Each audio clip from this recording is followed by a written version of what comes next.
Bonsoir à tous, il est 19 h. On débute cette page d'information avec dans l'actualité de ce dimanche, le clap de fin pour le Festival de l'image sous-marine. Une 9e édition plus attractive que jamais avec 30% de concurrents en plus et un teaser en anglais vu plus de 2000 fois par nos voisins anglophones. La 9e édition du Festival de l'image sous-marine s'est achevée ce dimanche. Cet événement, aussi bien esthétique que militant, a marqué les 10 ans de l'inscription de notre lagon au patrimoine de l'UNESCO.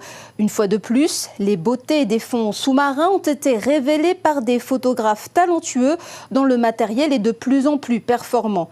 On écoute Xavier Binot, vice-président de l'association organisatrice Sublimage, au micro de Karine Arroyo et Charouiane. Maintenant, avec les appareils numériques, avec l'éclairage, avec les compléments d'objectifs, en fait, ça nous permet, ou permet aux photographes en général, de s'approcher de plus en plus près des petits sujets, comme par exemple le mou, enfin on pourrait l'appeler le mou, qui se trouve juste à côté. Donc ce sont effectivement des petits animaux qu'on ne regardait pas forcément avant. Et donc maintenant, effectivement, avec un bon éclairage, on peut s'en rapprocher. Bienvenue sur La Première, il est 19 h 30. Voici les titres de l'actualité de ce dimanche. Les beautés des fonds marins, sous-marins, révélées par des photographes talentueux au Festival de l'image sous-marine, une 9e édition qui s'est achevée ce dimanche. Clap de fin pour la 9e édition du Festival de l'image sous-marine, plus imaginatif que jamais, avec 30% de concurrents en plus et un teaser en anglais vu plus de 2000 fois par nos voisins anglophones. Les beautés des fonds marins racontées avec émotion par Karine Arroyo et Maurice Charouiane.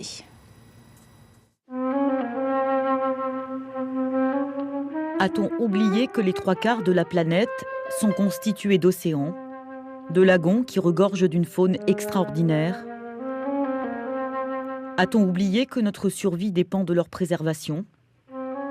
Le jury, plus féminin cette année, a laissé parler son émotion.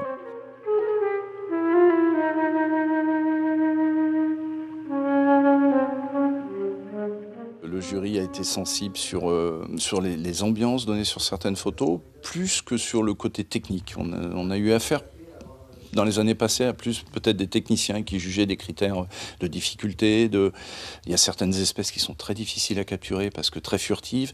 Cette année, c'était plutôt basé sur l'ambiance générale de la photo, sur un peu la mise en scène et puis la couleur.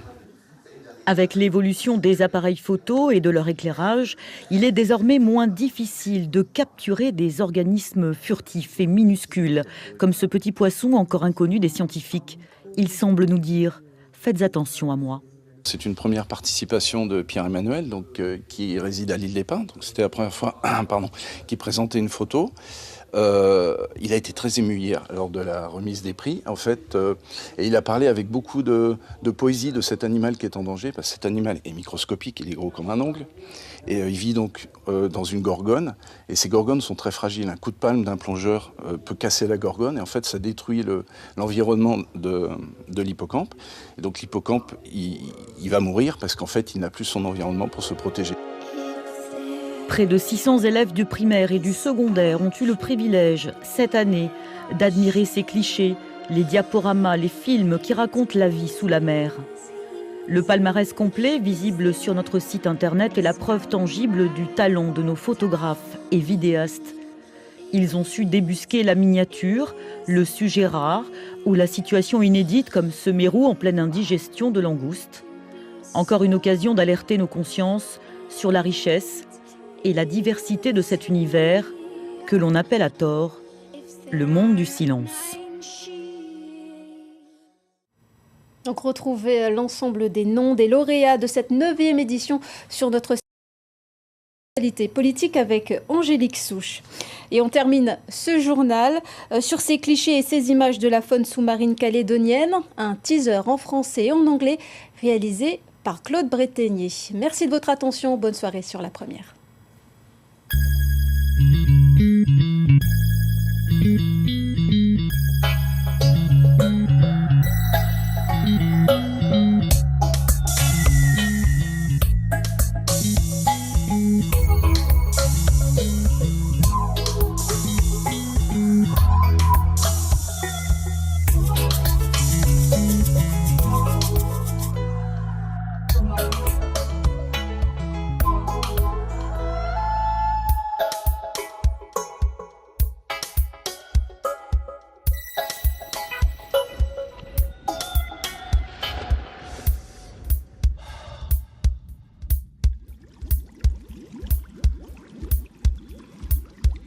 Retrouvez cette émission en replay sur votre site lapremière.nc.